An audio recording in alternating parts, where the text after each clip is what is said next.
What? This video isn't based on a game character? I'm outta here. See ya, Treesicle. Nice knowing ya.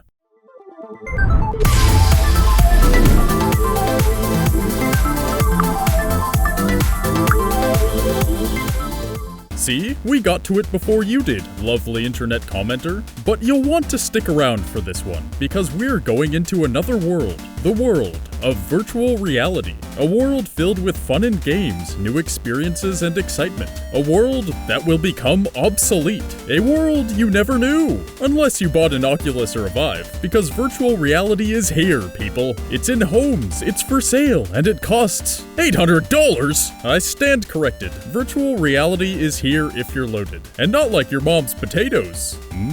Bacon and green onions. Aside from that lovely side dish, virtual reality is no longer of the future. It is in the here and now. We've been lucky enough to try it firsthand, but for those who haven't been able to yet, let us paint you a picture. Imagine yourself in a loading screen, somewhat like Assassin's Creed. The world is not yet around you, yet you can feel that you yourself are being loaded into a game. You are no longer in your home. You are in a strange place, unknown to you until this very moment. Suddenly, the very earth emerges around you. Look, you're in a cave. Batman is beside you. He breaks your neck and you die. Oh, sorry. That was my dream from last night. Being a YouTuber is hard sometimes. Let's rewind for a second. You are in a cave, but Batman is not about to put you through the 9 circles of hell. You slowly make your way out of the cave and towards a campfire. You start looking around and see a ball on the ground. You reach down to pick it up, just like you would in real life. You use your other hand to check out this spiky ball before dropping it to explore this world further. This is virtual reality. Everything you want to do is possible. You can cook eggs and bacon, work in an office, explore the ocean, or even shop through IKEA. If you think I'm joking, check out Steam's virtual reality store. Putting on one of these contraptions is unlike playing any other game you've ever twiddled your thumbs around. You are not just playing in a virtual world. You are transported from real life to something make-believe that feels as real as the room you just left. Words cannot describe it, video cannot show it, but once you put on one of these VR lenses, you will without a doubt feel that you are in another world. These experiences are given to us through 2 main systems, the the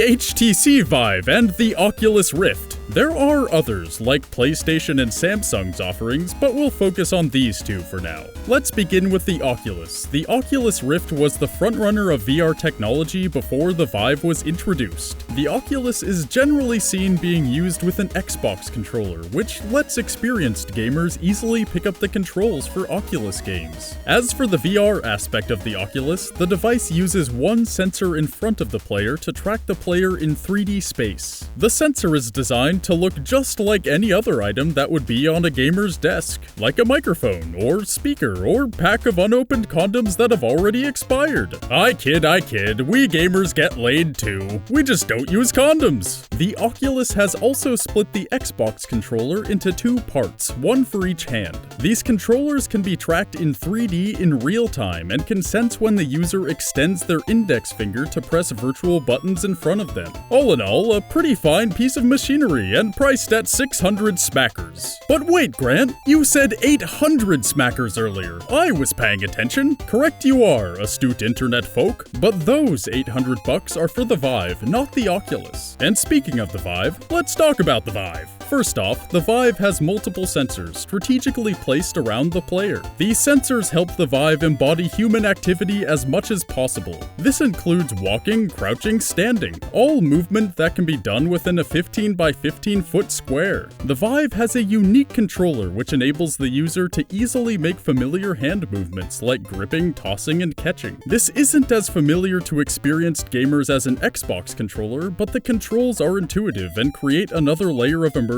in the game world. But for all this talk of virtual reality, of the Vive and the Oculus, virtual reality is not the future of technology. But why? It seems like this is the most high-tech gear we have to date. But let's look a little closer and see if there's any limitations to VR. Spoiler warning, there are. All virtual reality devices are designed to create an entirely new world around us. While that's all fine and dandy, it does create issues. For example, rendering an entire world in real time is an enormous enormous strain on any hardware. Hence the fact that you need a monster of a computer to use any of these systems. By monster of a computer, I don't mean something you can just mosey on down to Best Buy and pick up the same day. Many articles have reported that of the 1.3 billion computers expected to be in use during 2016, less than 1% will actually be able to successfully run VR systems. This means that on top of the hardware that will cost upwards of $600, you'll also need a computer that will cost thousands. Better start those lemonade stands now, kids, because you're going to need about a gajillion glasses of lemonade to afford everything. But there's more than just the financial and hardware issues. Virtual reality, at least currently, is limited by its mobility. Look at those big-ass wires. Even with the Vive, the whole virtual world can only be explored in the confines of 225 real square feet. This limits its uses for outside the home. Also, these wires are seriously huge. Every box should come with giant tripping hazard signs or someone is about to get sued. But the point is, as of now, virtual reality is stationary. Sensors are needed to use either major system, which restricts the movement even more. These two issues will surely improve as technology inevitably gets better, but there's one aspect of VR that is both its greatest strength and its greatest weakness. The fact that VR takes place in a virtual world means that we'll be able to experience amazing awesomeness that will feel as real as that extra quick fap you had this morning. But it also means that there will always be a separation between the virtual world and the real world. Just like a nice fap, losing yourself to the virtual world is sure to be an incredibly pleasurable and worthwhile experience. But even the biggest nerds are going to want to go back to real life eventually. Real life does have some perks, like nature and sports and friends and family. People are going to need to work, eat, have relationships, and take dumps. And while VR could surely enhance aspects of these activities, I don't see any plausible situation where these things are done exclusively in a virtual world.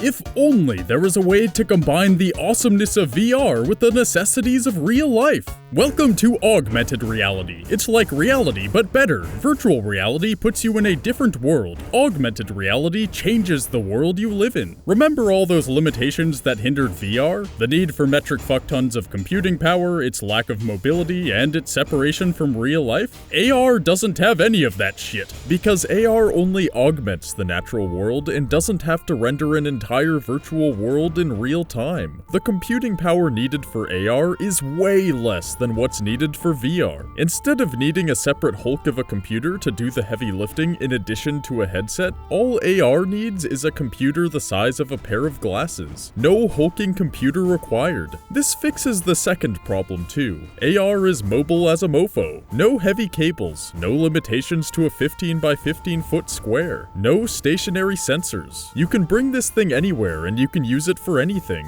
Everything that we hold near and dear to us about real life, relationships, health, work, and play can all be enhanced by AR. And there goes the last VR limitation. Augmented reality isn't separate from real life. It enhances real life. But virtual reality is just now becoming viable. Surely augmented reality will be decades away. Think again. Already we're seeing powerful augmented reality experiences coming to life with technology that's as compact as eyeglasses. Probably the most high-profile example, Google Glass, came out a few years ago, but another exciting stab at AR is Microsoft's HoloLens. Whichever company ends up atop the AR heap, the fact is that big and powerful companies are committed to seeing augmented reality succeed, and its potential integration with real life is much greater than that of VR.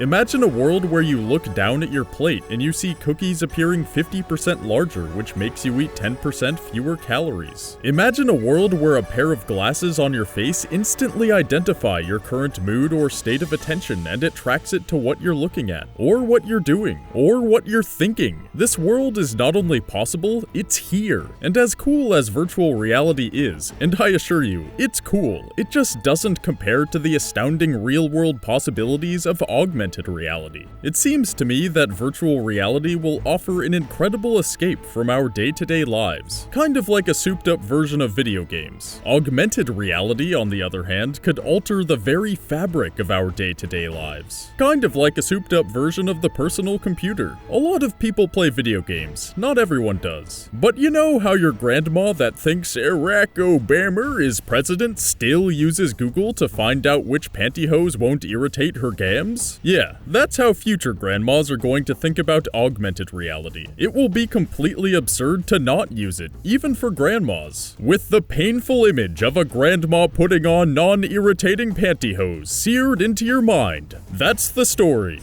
you never knew. Whether AR or VR or both end up changing everything, we hope what you've learned here has made you as hopeful and excited for the future as it's made us. If you'd like to talk about this stuff directly with the Tree Bros, or if you just want to hang out with an amazing community, join the Treesicle Community Discord. Don't worry, it's free. And awesome! Click the link in the description and you'll be well on your way to posting the dankest of memes. You edgy meme lord, you!